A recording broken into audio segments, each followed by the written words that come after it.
પપ્પા, તમે સૂતા નથી? તમે એટલું બધું મોડું કેમ કરો છો? બેટા તું હજી સૂતો નથી? તું કેમ જાગે છે? મારે થોડું કામ બાકી છે, હમણાં હું આવું, તું સૂઈ જા. નહીં પપ્પા, તમે સુવા હાલો, પછી જ તે હું સૂઈશ. સારું હાલ, હું આવું છું હો.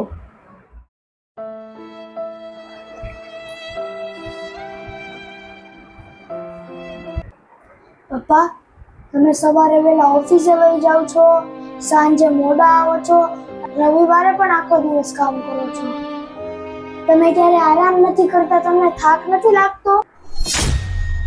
જો બેટા, તું જ્યારે નાનો હતો ને ત્યારે બહુ બીમાર પડ્યો હતો, અને ત્યારે જ્યારે દવાખાનામાં પૈસાની જરૂર હતી ને ત્યારે મારી પાસે તે સમયે સારવાર માટે પૈસા નહોતા.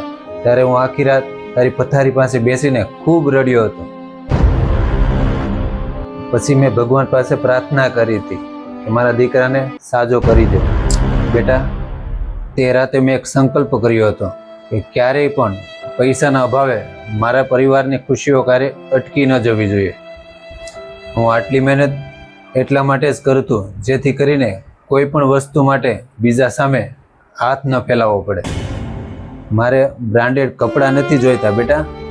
જ્યારે તું સારા કપડાં પહેરીને સ્કૂલે જાય છે ને ત્યારે સૌથી ખુશી મને થાય છે. એક પિતાનો સૌથી મોટો નશો અને સૌથી મોટી મૂડી સંતાનોની સફળતા જ છે. તું ભણી ગણીને એક સારો માણસ બનીશ ને ત્યારે મારી બધી મહેનત વસૂલ થઈ જશે. પપ્પા, હું વચન આપું છું કે ખૂબ ભણીશ અને તમારું નામ રોશન કરીશ. પપ્પા, તમે તમારું ધ્યાન રાખો. તમે છો તો જ તમારી દુનિયા સુંદર છે. પિતા એ વડલા જેવો છાંયડો છે જે પોતે તડકો વેઠે છે પણ પરિવાર પર આંચ આવવા નથી દેતો. દુનિયામાં બધું જ કદાચ કિંમત ચૂકવીને મળી જશે, પણ પિતાનો નિસ્વાર્થ પ્રેમ અને લોહીનું પાણી કરીને કમાયેલી એ રોટલી ક્યાંય નહીં મળે. પોતાના પિતાને ક્યારેય નમવા ન દેતા, કારણ કે તમારી જીત માટે એ આખી જિંદગી હારતા આવ્યા છે.